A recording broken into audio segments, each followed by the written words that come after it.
আপনি জন্মদিন পালন করেন না, আমি মেনে নিলাম, আপনি করিয়েন না। কালকে আপনার বাড়ির সামনে দিয়ে গেলাম, আপনার ছেলের জন্মদিন পালন করলেন, যদি জন্মদিন হারাম হয় আপনার ছেলের কেন করলেন? আচ্ছা মেনে নিলাম জন্মদিন করা যাবে না। কিছুদিন পূর্বে মহাত্মা গান্ধীর জন্মদিন ছিল, আপনি স্কুল কেন বন্ধ রেখেছিলেন? এটাও করা যাবে না। আপনি জন্মদিনের বিপক্ষে, আমি মেনে নিলাম।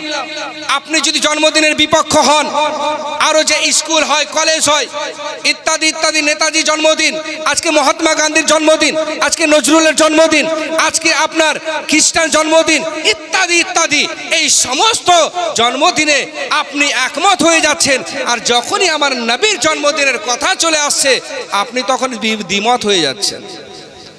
যদি আপনার মতে হারামই হয়, প্রত্যেকটা জিনিসই আপনার হারাম হবে, আপনি সেটাকে আপনি বৈধ বলে দিলেন। আজকে আমরা জুলুসে ঝান্ডা উত্তোলন করে আমরা যখন যাই, বাড়িতে বাড়িতে পতাকা উত্তোলন করে পতাকা লাগাই, এটাতে আপনাদের বলে থাকেন যে এটা বিদআত, এটা করা যাবে না। মেনে নিলাম আপনার ঝান্ডার বিপক্ষে, আপনার জুলুসের বিপক্ষে, আমি এক কথায় মেনে নিলাম।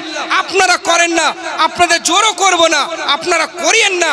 কিন্তু কিছুদিন পূর্বে স্বাধীনতা দিবস গেল, তখন আপনাদেরকে রাস্তায় দেখলাম আপনাদের র্যালি করতে, আপনাদের বড় বড় আলিমদেরকে দেখলাম কপালে স্টিকার মেরে, মাথায় পাগড়ি বেঁধে আজকে জনগণের দিকে চলে যাচ্ছে। কেন সেটা আপনাদের নিকটে বৈধ হয়ে গেল? স্বাধীনতা আপনি করতে পারেন, কিন্তু যার জন্য দুনিয়া স্বাধীন হয়েছে, যার জন্য মানবজাত স্বাধীন হয়েছে, যার জন্য নারীরা স্বাধীন পেয়েছে, আজকে তার স্বাধীনতার বিপক্ষে আপনি, কিন্তু আজকে ভারতের স্বাধীনতার পক্ষে আপনি। যেমন ভারতের স্বাধীনতা প্রত্যেকটা নাগরিকের জন্য কর্তব্য, করতে হবে, এটা ভারতের নাগরিক আমরা, ভারতের প্রত্যেকটা সংবিধান আমাদেরকে ফলো করতে হবে। এই সংবিধান আমাদের, ভারত আমাদের, ভারতের সংবিধানকে আমরা মাথার উপরে রাখি। মুআজ্জাজ তদ্রূপ ধর্ম হচ্ছে আমাদের, ইসলাম হচ্ছে আমাদের, এবং ইসলামকে ফলো করা এটাও আমাদের কর্তব্য। আপনি বাকিদের মতে আর ইসলামের কথা যখনই আসবেন তখনই বিপক্ষে। আচ্ছা আপনাদেরই উদাহরণে আমি একটা উদাহরণ দিয়ে দিচ্ছি। আপনারা বলে থাকেন যে সুন্নিরা খুব উদাহরণ দেয়, অবশ্যই, কারণ উদাহরণ তখনই যায় যখন মানুষ বুঝতে পারে না। উদাহরণের প্রয়োজন তখনই পড়ে যখন মানুষকে বোঝানোর প্রয়োজন পড়ে। হযরতে গ্রামে আপনারা বেদাত বলে থাকেন, আচ্ছা মেনে নিলাম, বেদাতে প্রতিশব্দ বলেন, বেদাত মানে হচ্ছে নিত্য নতুন, যেটা নবীর জামানায় ছিল না, সেই সময় যেটা ছিল না, বর্তমানে যেটা আছে এটাই হচ্ছে বেদাত। বর্তমানে মুআজ্জাজ সামনে রাম আমার যে সম্মুখে আমরা মাইক্রোফোন দেখছেন, এটাও এক ধরনের বেদাত, নবীর জামানায় ছিল না। এত সুন্দর স্টেজ নবীর জামানায় ছিল না, এত রাজমহল সুবহানাল্লাহ নবীর জামানায় ছিল না, এই যে আপনার গরমের জন্য পাখার ব্যবস্থা নবীর জামানায় ছিল না, আজকে এত সুন্দর মার্বেলওয়ালা মসজিদ নবীর জামানায় ছিল না। এই সমস্তই হচ্ছে ইবাদত। কিন্তু আপনি বলেন, যখন আপনাদেরকে বললাম এটা বেদাত হযরতে গ্রামী, তখন আপনারা বলতে থাকেন না না এটা আমরা মানব না, যেটা ইসলামের মধ্যে আপনারা ঢুকিয়েছেন সেটাকে আমরা বেদাত বলবো, যেটা ইসলামের বাইরে না সেটাকে আমরা বেদাত বলবো না, আর ইসলামের মধ্যে যেটা ইবাদতে ঢুকিয়ে দিয়েছেন সেটাকেই আমরা বেদাত বলবো এবং নিকৃষ্ট বেদাত বলবো। আর এই বেদাত, নিকৃষ্ট বেদাত জাহান্নামের লোকড়ি। ভেবে চিন্তে মশলা বলবেন, যদি মশলা আপনার ভুল হয় এই মশলা ঘুরে আপনার নিকটে যাবে। কেউ চুরি করেনি, আপনি তাকে চোর সাপেক্ষ দিতে পারেন না। দয়ার নবী, আপনার নবী, মহান নবী, যুগের নবী, নবীদের নবী, আল্লাহর নবী বলে গিয়েছেন মিথ্যা কথা বলবে না, মিথ্যা প্রচার করবে না, কাউকে তুমি সন্দেহ ভাবে তুমি দেখবে না যতক্ষণ প্রমাণ না হয়ে যায়। হযরতে গ্রামে আমরা বলে থাকি যে জুলুস করব, তারা বলে থাকে এটা বেদাত। আচ্ছা তাদের এই প্রশ্নের উত্তরে আরেকটা উদাহরণ আমি দিয়ে দিচ্ছি। তারা বলতে চাইছে যেটা ইসলামের মধ্যে ঢুকাচ্ছেন সেটাকেই বেদাত আমরা নিকৃষ্ট বলবো, যেটা ইসলামের মধ্যে নাই সেটাকে বেদাত বলবো না। গাড়ি ঘোড়া বাদ দেন, স্টেজ প্যান্ডেল বাদ দেন, ফ্যান লাইট বাদ দেন, এগুলো আমরা মানবো না, কিন্তু ইসলামের শরীয়তের সঙ্গে যারা যুক্ত করেছেন সেটাকে আমরা নিকৃষ্ট বেদাত বলবো। মেনে নিলাম, আপনার মতে একমত হয়ে গেলাম। এবার আপনার সুবহানাল্লাহ, যে আপনার প্রতিশব্দে আমি যে প্রশ্ন করব সে প্রশ্নের উত্তর এবার আপনারা দিবেন। হযরতে কেরামে এখানে আমরা প্রত্যেকে শিক্ষিত সমাজ এবং আহলে সুন্নাতুল জামাতের আমরা প্রত্যেকটা সদস্য, আপনারা এটা নোট করে নিন। যখন যারা প্রশ্ন করবে এই প্রশ্নের উত্তর আপনারা দিবেন এবং তাদেরকে সেই ঘুরিয়ে প্রশ্ন করবেন। মুআজ্জাজ, ইসলামের মধ্যে যেটা যুক্ত হয়ে গেছে সেটাকে তারা নিকৃষ্ট বেদাত বলে, মেনে নিলাম। আচ্ছা, জুমার নামাজ আমরা পড়ি, কালকে বাদ দিয়ে পরশুদিন আমাদের জুমার নামাজ হবে, শুক্রবার করে জুমার নামাজ পড়ি। আচ্ছা বলেন, এরকম হাদিস দেখাতে পারবেন যে জুমার নামাজে দুইবার আজান হয়? এমন কোন হাদিস আছে নবী পাক সাল্লাল্লাহু আলাইহি ওয়াসাল্লামের জামানায় দুইবার আজান হয়েছে? হাদিস দেখান। আপনাদের মসজিদে গিয়ে দেখেছি আপনারা জুমার দিনে দুইবার আজান দেন, একবার খুতবার আজান দেন আর একবার নামাজের জন্য আজান দেন। এটাও তো বেদাত, নবীর জামানায় ছিল না। আরেকবার বলি যে আপনারা খুতবা বাংলাতে খুতবা দেন, এই বাংলাতে খুতবা ছিল না, তখন নবীর জামানায় আরবিতে খুতবা ছিল। আপনারা আরবি খুতবা বাদ দিয়ে বাংলাতে খুতবা বলেন, এটা বলেন, এটাও ছিল না, এটাও বিদআত করছেন। ব্রাদার মিল্লাত ইসলামিয়া, আসুন আপনার ধর্মের দিকে নিয়ে যাই। নবীর জামানায় কোরআন আপনার কিতাব ছিল না, এখন আপনার নিকটে কিতাব হয়েছে। এই কিতাবটা কি তাহলে? ব্রাদার মিল্লাত ইসলামিয়া, সেই কিতাব সুবহানাল্লাহ উসমানে গনির জামানায় হয়, সেই কিতাবে যে আপনার তানবিন অতএব জের জবর পেশ কিছুই ছিল না, পরে লাগানো হয়েছে। তাহলে যেভাবে আমরা পড়ছি এটা তো ইসলামের মধ্যে আছে, সেই বিষয় আপনারা প্রশ্ন করছেন না। ব্রাদার মিল্লাত ইসলামিয়া, এরকম অনেক প্রশ্ন চলে আসবে, অনেক প্রশ্ন আসবে। কিছুদিন থেকে আমরা ফেসবুকে দেখতে পেলাম বেদাত বিদাত নিয়ে খুব তাদের মাথা খারাপ। আমার জন্ম আজ হয়তো 34 বছর বয়স আমার জন্ম হয়নি সেই দিন থেকে আমি দেখছি, মানে শুনতে পাচ্ছি, এবং জন্ম হওয়ার পরে জ্ঞান হয়েছে সেদিন থেকে আমি দেখছি আমাদের গ্রামে জুলুস হয়। তখন কেউ কিচ্ছু বলেনি, আজ আপনারা ফতোয়া দিচ্ছেন, আপনাদেরই কালকে বাপ দাদারা করে এসছে, আজকে আপনি ফতোয়া দিচ্ছেন। ব্রাদার মিল্লাত ইসলামিয়া, সাহাবীরা করেছেন, আমরা নবীর পক্ষে যেমন সাহাবীদের পক্ষে তেমন, তাবিঈনদের পক্ষে তেমন, তাবিঈনদের পক্ষে তেমন, ওলিদের পক্ষে তেমন, হযরতে কেরামে যেমন আমরা কোরআন মানি, হাদিস মানি, ইজমা মানি, কিয়াস মানি। আপনারা ইজমাকে ছেড়ে দেন, কিয়াসকেও ছেড়ে দেন, হযরতে কেরামে। অতএব ইজমা কিয়াস এটাকেও তো আপনাদেরকে মানতে হবে। যদি ইজমা কিয়াস না মানেন তাহলে বর্তমান সময় যে আপনি চলাফেরা করছেন একটা চলতে পারবেন না। যদি ইজমা কিয়াস না করেন আপনি চলতেই পারবেন না। সবকিছু কোরআন হাদিস আপনাকে বলে দিবে না।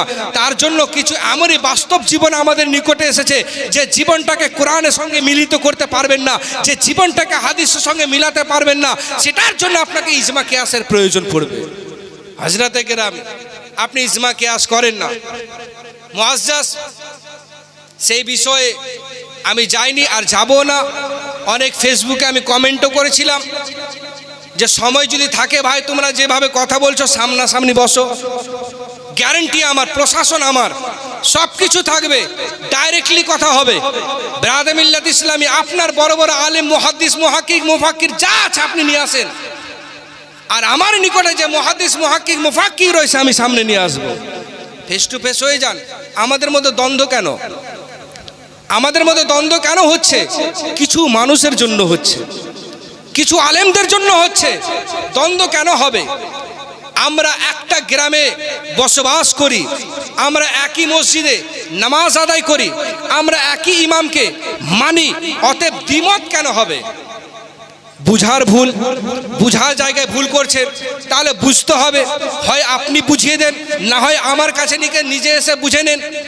আপনি বুঝবেন না, বুঝাতে পারবেন না, নিজের মতে চলবেন, কবর অপেক্ষা করছে আপনার জন্য, কবর অপেক্ষা করছে। হযরতে কেরাম, ইসলাম শান্তির ধর্ম। পরিস্থিতি এমনই এক সময় আমাদের নিকটে এসেছে বা চলে আসছে যেখানে আমাদের যৌথ একতার প্রয়োজন। সেখানে কিছু আলেম আজকে আমাদের যৌথকে ভেঙে দেওয়ার চেষ্টা করে। খবরদার, হুঁশিয়ার, সাবধান। ওই সমস্ত আলেমের মতে আসবেন না, ধ্বংস হয়ে যাবে। একতার প্রয়োজন, এক হন মুসলমান, এক হন। আপনার কোরআন এক, আমার কোরআন এক। আপনার সৃষ্টিকর্তা এক, আমার সৃষ্টিকর্তা এক। আপনি যাকে নবী মানেন, আমিও তাকে নবী মানি। আপনার ইবাদত নামাজ পড়েন, আমিও নামাজ পড়ি। নিয়ম হতে পারে আলাদা, কিন্তু মুআজ্জাজ সৃষ্টিকর্তা তো এক। কেন আপনারা দ্বিমতের দিকে চলে যাচ্ছেন? হয় বুঝান, না হয় বুঝে নিন, কিন্তু একমত হন। একের প্রয়োজন রয়েছে, তার জন্য শিক্ষা, জ্ঞান, ইলমের প্রয়োজন রয়েছে। একটা আলেমে দিন হওয়ার জন্য 10টি বছর মেহনত করতে হয়। আজকে আপনি বাড়িতে বসে আপনার ফেসবুকে একটা চ্যাটিং দেখে, টুইটারের একটা চ্যাটিং দেখে একটা 10 বছর পড়া মৌলবীকে আপনি চ্যালেঞ্জ করছেন। সাহস কি করে হয় আপনার? ক্ষমতা কি করে পান আপনি? একজন আলেমের দিনকে আপনি কন্ট্যাক্টে বসতে বলছেন? পারবেন? একটা সহি হাদিস প্রমাণ করতে পারবেন সেটা সহি? 10 বছরে কোনটা সহি কোনটা জয়ীফ বুঝতে গিয়ে আমাদের 10টি বছর কেটে গেছে। আর আপনি সলভ করে দিচ্ছেন একটা মিনিটে, এটা সহি আর এটা জাল। জাল কোথায় পেলেন? জয়ীফ কোথায় পেলেন আপনি? হযরতে কেরামি, খবরদার, সেই সমস্ত বেদিনদের, সেই সমস্ত আলিমের চক্রান্তে পড়ে নিজের ঈমানকে শেষ করবেন না। ঈমানকে মজবুত রাখুন। যে কারণে ঈমান যদি বাঁচাতে হয়, আলিমের সংস্পর্শে থাকুন। ঈমানকে যদি বাঁচাতে হয়, ওলিদের সংস্পর্শে থাকুন। কারণ আল্লাহর ওলিরা এমনই যে আপনার ঈমানকে ঠিক করতে পারে। আপনার ঈমানে যে জং লেগে আছে, একমাত্র ওলির পক্ষে সম্ভব সেই জংটাকে ছড়িয়ে নেওয়া, কিন্তু আপনার ওলির বিপক্ষে হয়ে যাচ্ছে। কি করে জং ছুটবে আপনার নিকটে? ওলির প্রয়োজন। আল্লাহর ওলি, ওলি মানে হচ্ছে আল্লাহর বন্ধু, প্রচারক। সেই সমস্ত ওলির প্রয়োজন রয়েছে। যে জায়গায় ওলির কদম পড়েছে সেই জায়গা মালামাল হয়ে গেছে, আর যে জায়গায় কদম পড়েনি বরবাদ হয়ে গেছে। হযরতে কেরাম আজকে সম্মান হারিয়ে ফেলেছে, আজকে আদব হারিয়ে ফেলেছে। আলিমের সঙ্গে কি আদব, আদব হারিয়ে দিয়েছে। আজকে যে সম্মান, নিজের সম্মান কি করে দিতে হয়, মা বাবার প্রতি সম্মান কি করে দিতে হয়, সমস্ত জিনিস হারিয়ে ফেলেছে। এই শিক্ষা কেতাবে যতটুকু পাবেন তার চাইতে বেশি ওলির দরবারে পাবেন। বলুন সুবহানাল্লাহ। কেতাবে পড়ে বোঝা সম্ভব নয়, কিন্তু ওলির দরবারে গিয়ে আপনার সম্ভব। কিসের জন্য করেছি এটা বুঝার প্রয়োজন। এটা হচ্ছে আমাদ, খুশি, আনন্দ। কেমন আনন্দ? যে নবী পাক সাল্লাল্লাহু আলাইহি ওয়াসাল্লামের আগমন হয়েছেন। কখন? 12 রবিউল আউয়ালে। এবং আমাদের চাইতে আবার নবীর আগমন, নবীর জন্ম ভিন্ন, আলাদা। হাদিসের মধ্যে পাওয়া গেছে যে আমাদের এখন বর্তমান সময়ে মায়েদের প্রসবের সময়, বাচ্চা জন্মের সময় কি হয়? হসপিটালে নিয়ে যাওয়া হয়। হসপিটালে নিয়ে যাওয়া হয় এবং সেই হসপিটালে বেহুরমতি ভাবে, বেইজ্জতি ভাবে সে সন্তান মায়েরা প্রসব করে, সন্তানদেরকে জন্ম দেয় মায়েরা। মায়েরা এর বিপক্ষে কিন্তু মজবুর, উপায় নাই, করতে হবে, যেতে হবে। হযরতে কেরামে এমনই আমরা সময়ে বসবাস করছি যে নারীদের সম্মান আমার নবী দিয়েছেন, সে আজকে সম্মান হসপিটালে গিয়ে বিলিয়ে দিতে হচ্ছে। যে নারীর ইজ্জত স্বামী ব্যতীত কারো পক্ষে দেখা সম্ভব নয় বা জায়েজ নয়, সে আজকে মায়েদের ইজ্জত ডাক্তারদের হাতে বিলিয়ে যাচ্ছে। হযরতে কেরামে কোন পরিস্থিতিতে আমরা বসবাস করছি, কিন্তু নিরুপায়, উপায় নাই। এটার জন্য খাতা আল্লাহ মাফ করুক এবং মাফ করবেন। বলুন আল্লাহুম্মা আমিন। কারণ আমরা মজবুর, আর মজবুরের কারণে যদি কোনো খাতা হয়ে যায়, যদি ভুল হয়ে যায়, তাহলে আল্লাহ সেটা মাফ করেন। কিন্তু জেনে বুঝে জায়েজ নাই, জেনে বুঝে হারাম রয়েছে। হযরতে কেরামি। তো বলতে চাইছিলাম যে মায়েদের আজকে প্রসবের সময় ডক্টররা বা ডক্টরনিরা সেই সময়ে তাদের কাজ থাকে যে মায়ের প্রসবে সাহায্য করা। দুনিয়ার মায়েদের, দুনিয়ার মায়েরা বা ডাক্তাররা সেই সময়ে উপস্থিত থাকেন। কিন্তু নবীর জন্মের সময় কি হয়েছিল ঘটনা জানেন? আপনারা সেই ঘটনা অনেকেই জানেন না। এখন পরিস্থিতি কেমন জানেন? পরিস্থিতি শুধু জায়েজ আর হারাম, হালাল আর হারাম, কোনটা জায়েজ কোনটা বৈধ কোনটা অবৈধ কোনটা বেদাত কোনটা শিরক, এটা নিয়ে পড়ে পড়ে পড়ে সমস্ত বিগত ইতিহাসকে আমরা ভুলে গিয়েছি। ব্রাদার মিল্লাত ইসলামিয়া, নবী পাক সাল্লাল্লাহু আলাইহি ওয়াসাল্লামের প্রসবের সময় নবী পাক সাল্লাল্লাহু আলাইহি ওয়াসাল্লাম যখন জন্মগ্রহণ করবেন, হযরতে মা আমিনা কে ছিলেন? আমার নবীর মা। সেই সময় হযরতে মা আমিনা চিন্তিত ছিলেন যে আমার প্রসবের সময়, আমার এই ব্যথার সময়, আমার বেদনার সময় কে আমার পাশে থাকবে, কে পাশে আসবে। কারণ সেই সময়ে হযরতে মা আমিনা খুব গরিব ছিলেন, খুব গরিব ছিলেন। আর সেই সময় রেওয়াজ ছিল যে দায়ীরা তাদের বাড়ি যেত যাদের কাছে কিছু অর্থ পেত, মালামাল হতো, তাদের বাড়ি যেত। গরিবদেরকে মানুষ মনে করতো না। মা আমিনা খুব চিন্তিত ছিলেন যে আমার কাছে আসবে কে, আমি তো গরিব, দায়ীদেরকে দেওয়ার মতো তো আমার কাছে কোনো অর্থও নাই, কে আমার দায়ী হয়ে আসবে।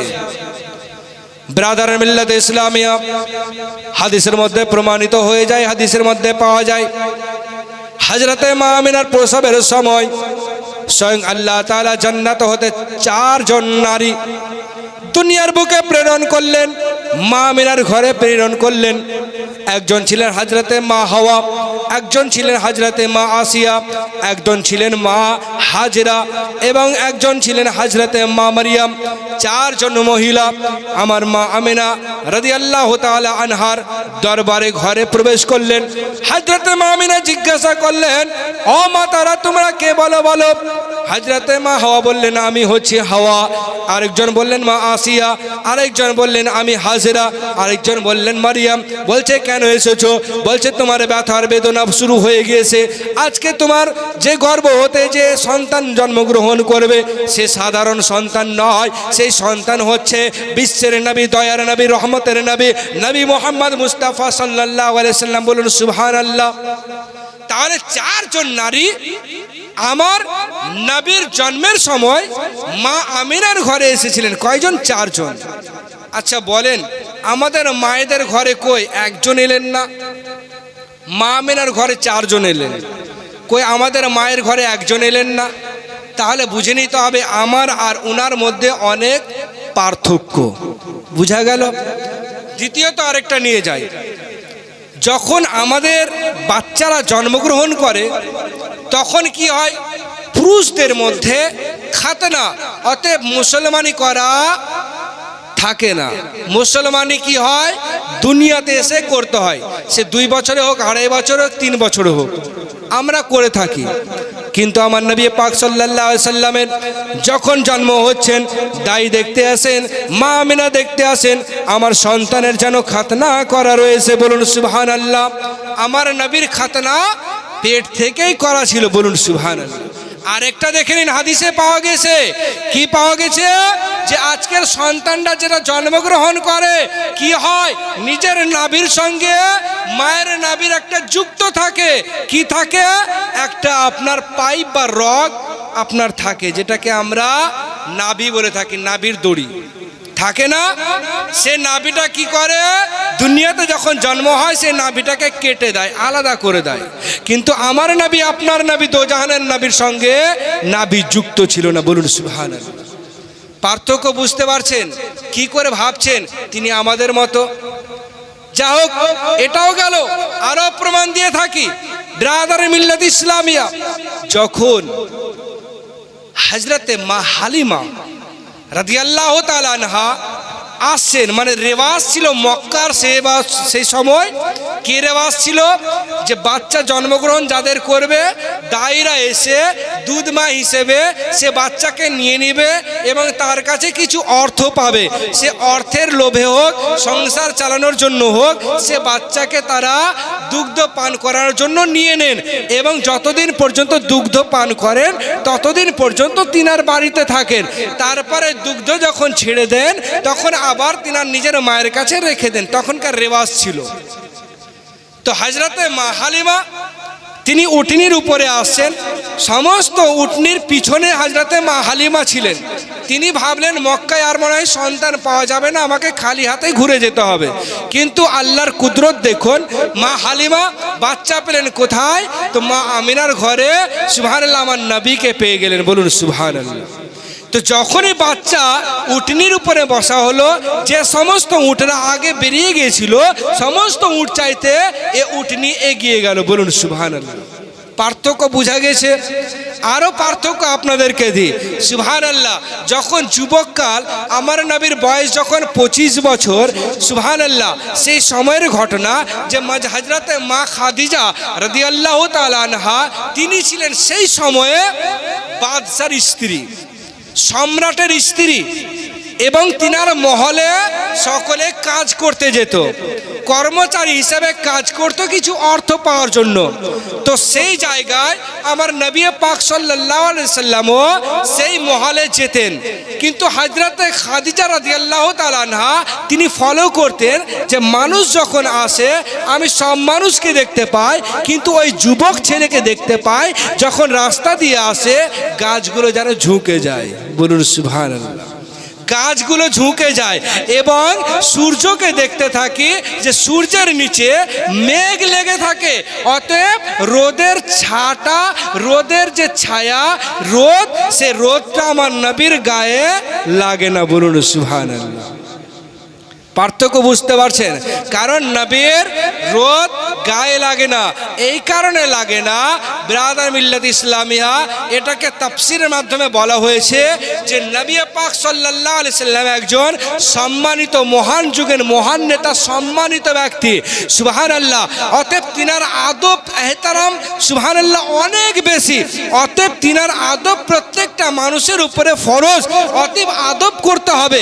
যদি রোদ তিনার উপরে পড়তে তাহলে কি রোদের একটা ছাটা বা শরীরের একটা ছায়া পাশে পড়ে থাকে এবং ভিড়ের মধ্যে যখন মানুষ চলাফেরা করবে সে ছায়াতে পা পড়ে যাবে। যে কারণে আল্লাহ তাবারক ওয়া তাআলা মেঘকে ইশারা দিয়েছিলেন যে মেঘ তুমি এমন ভাবে ছায়া দাও যে আমার বন্ধুর, আমার হাবিবের যেন ছায়া না লাগে এবং সে ছায়ারকে বেহুরমতি না করতে পারে। বলুন সুবহানাল্লাহ। একটা হাদিস দেখান যে আমার নবীর শরীরের ছায়া মাটিতে পড়তো, পাবেন না, কারণ ছায়াই তো হতো না। পাবেন খুঁজে কি করে? ব্রাদার মিল্লাত ইসলামিয়া। তাহলে নবী আমাদের মতো হাজরাতে গ্রামে নবীর সঙ্গে তুলনা কখনো করতে যাবেন না। নবী যেমন কি আগে পূর্ববর্তী বক্তারা বলে গেছেন, সাহের ইসলামও বলে গেলেন, সুবহানাল্লাহ, নবী শুধুমাত্র আমাদের হেদায়েতের জন্য আল্লাহ তাআলা আমাদের জামানাতে পাঠিয়েছেন আমাদের নবী করে, ব্রাদার মিল্লাত ইসলামিয়া। কিন্তু নবীর জন্ম তো পূর্বেই, যখন আল্লাহ কিছুই সৃষ্টি করেননি সেই সময়ে আল্লাহ নিজের হাবিবের নূরকে সৃষ্টি করেছিলেন। বলুন সুবহানাল্লাহ। প্রশ্ন, যে ইমাম সাহেব যখন নবীর নূরকে সৃষ্টি করলেন তখন আসমান হয়নি, জমিন হয়নি, পাহাড় হয়নি, পর্বত হয়নি, নদী হয়নি, নালা হয়নি, তারা হয়নি, সূর্য হয়নি, এমন কি পুরো আসমানে যে গ্যালাক্সিতে আমরা থাকছি কোনো গ্যালাক্সি ছিল না। এমনকি জান্নাত, জাহান্নাম, আরশ, কুরসি, আসমান কিছুই ছিল না। তো নবীর নূরকে কোথায় রেখেছিলেন? আমার নবী বলেন যখন আল্লাহ আমার নূরকে সৃষ্টি করলেন নিজের কাছেই রেখেছিলেন। বলুন সুবহানাল্লাহ। নিজের কাছেই রেখেছিলেন। এটা বুঝার জন্য আমাদের অনেক অনেক জ্ঞানের প্রয়োজন, ইলমের প্রয়োজন। তালিবুল ইলম, তলব করনে ওয়ালা ইলম, জ্ঞান তালাব করতে হবে। যদি জমিনের নিচে থাকে জমিন থেকে খুঁড়ে বের করতে হবে, পানির নিচে যদি থাকে পানি থেকে খুঁড়ে বের করতে হবে। এটাই হচ্ছে জ্ঞান, ইলম। সামনাসামনি ইলম খুঁজে পাবেন না। ইলম হাসিল করার জন্য সেই জামানায় হাদিসের মধ্যে বলা ছিল, সেই জামানায় সবচাইতে জ্ঞানী জায়গা ছিল সেটা হচ্ছে চীন দেশ। এবং চীন দেশকে নিয়ে হাদিসে বলা হয়েছে যে ইলমে দিন যদি হাসিল করার জন্য চীন দেশ যেতে হয়, চীন দেশ যাও, কিন্তু ইলমে দিন হাসিল করো। মুআজ্জাজ সামরিক রাম, আমাদের জ্ঞানের অভাব, শিক্ষার অভাব, ইলমের অভাব, জ্ঞানের প্রয়োজন, শিক্ষার প্রয়োজন। আজকে যদি শিক্ষা না শিখি দেখুন প্রত্যেকটা জিনিস আমাদের বেকার হয়ে যাবে। একবার দুরূদ পড়ুন, আল্লাহুম্মা সাল্লি আলা সাইয়্যিদিনা মাওলানা মুহাম্মদ ওয়া আলা আলি সাইয়্যিদিনা মাওলানা মুহাম্মদ সাল্লু আলা মুহাম্মাদিন সাল্লু আলা মুহাম্মদ। হরদম ज़ुबान से निकालो पाक नाम मुहम्मद, हरदम ज़ुबान से निकालो शफियाना मुहम्मद। जमाना दीवाना ओ गो मामिना, তোমার লালের নাই তুলনা মাগো, তোমার লালের নাই তুলনা। জামানা দিওয়ানা ও গো মামিনা, তোমার লালের নাই তুলনা মাগো, তোমার লালের নাই তুলনা। মেঘে মাথা ছায়া করে রোদ না লাগে গায়, গরম মোরো পায়ের নিচে শীতল হয়ে যায় মাগো, শীতল হয়ে যায়। বলুন সুবহানাল্লাহ। নারে তাকবীর, নারে তাকবীর, নারে রিসালাত, নারে রিসালাত। হযরতুল আল্লাহ মাওলানা রিজওয়ান আশরাফি সাহেব जिंदाबाद, হযরতুল আল্লাহ মাওলানা রিজওয়ান আশরাফি সাহেব। নারে তাকবীর, নারে রিসালাত। উলামা আহলে সুন্নাত, উলামা আহলে সুন্নাত। জশ্ন ঈদে মিলাদুন নবী, जिंदाबाद, जश्न ईदे मिलादुन नबी। नारे तकबीर, नारे रिसालत, या रसूलल्लाह। नारे हैदरी। के जमाना दीवाना ओ गो मामिना, তোমার লালের নাই তুলনা মাগো, তোমার লালের নাই তুলনা। মেঘে মাথা ছায়া করে রোদ না লাগে গায়, গরম মোরো পায়ের নিচে শীতল হয়ে যায় মাগো, শীতল হয়ে যায়।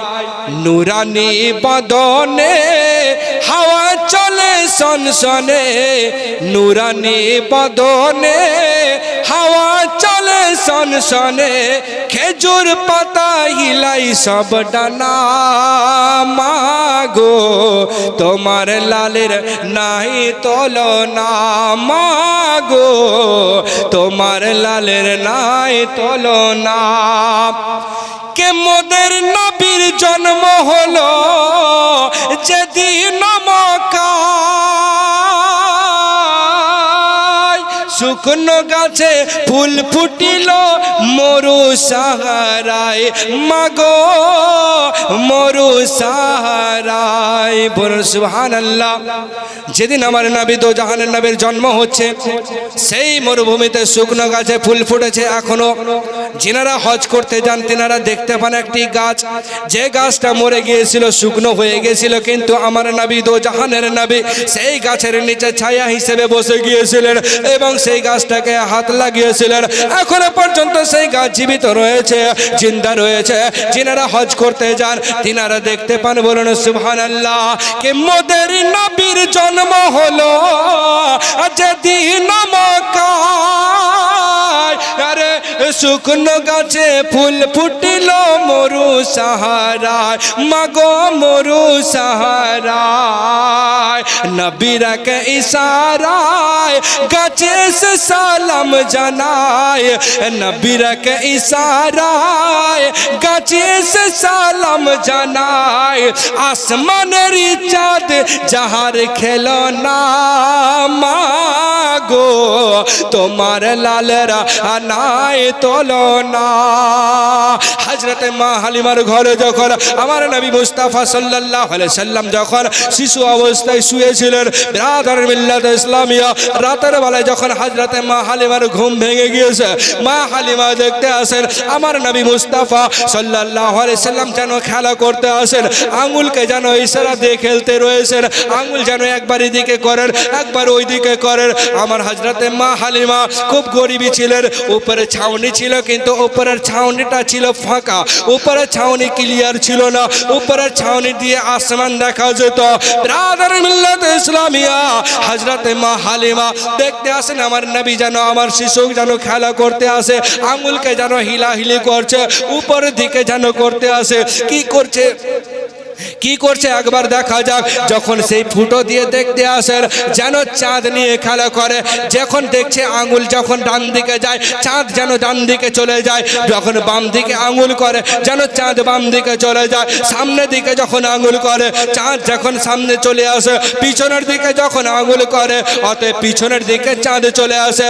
এক কথায় আমার নবী তো জাহানের নবী, নবী মুস্তাফা সাল্লাল্লাহু আলাইহি সাল্লাম আঙ্গুলের ইশারা যেদিকে করে সেই দিকে আপনার চাঁদ যেন হাইলাহাইলি করে, চাঁদ যেন খেলনা করে। অতএব আমার নবী দো জাহানের নবীর খেলনা, দুনিয়ার কোনো সামগ্রী ছিল না। আমার নবী দো জাহানের নবীর খেলনা, দুনিয়ার কোনো খেলনা ছিল না, বরং আমার নবী দো জাহানের নবীর খেলনা আসমান থেকে যেন চাঁদ এবং তারা ছিল, বলুন সুবহানাল্লাহ। তাই কবি কাব্য ছলে বলতে আসেন কে মোদের নবীর জন্ম হলো যেদিন মক্কায়, শুকনো গাছে ফুল ফুটিল মরু সাহারা, মাগো মরু সাহারা। নবীরা কে ইশারায় গাছে এসে সালাম জানায়, আসমানের চাঁদ যাহার খেলো না, মাগো তোমার লালের নাই তুলনা, মাগো তোমার লালের নাই তুলনা। কে হঠাৎ করে মা আমিনা দেখতে যেন পায়, সারা জগৎ আলোকিত নবীর নূরে হয় গো, ছেলের নূরে হয়। কে হঠাৎ করে মা আমিনা দেখতে যেন পায়, সারা জগৎ আলোকিত নবীর নূরে হয়, ও গো ছেলের নূরে হয়। মাথায় নত করে আল্লাহর দরবারে উম্মতেরই জানাই শুভ কামনা, মাগো তোমার লালের নাই তুলনা, মাগো তোমার লালের নাই তুলনা। যখন আমার নবী দো জানের নবী যখন আস্তে আস্তে যখন বড় হচ্ছেন, ছেলে যখন যখন আপনার নাবালকের দিকে ছিলেন কিন্তু বড় হচ্ছেন, সেই বড় অবস্থায় একটা ঘটনা ঘটে গিয়েছিল, একবার বলুন সুবহানাল্লাহ।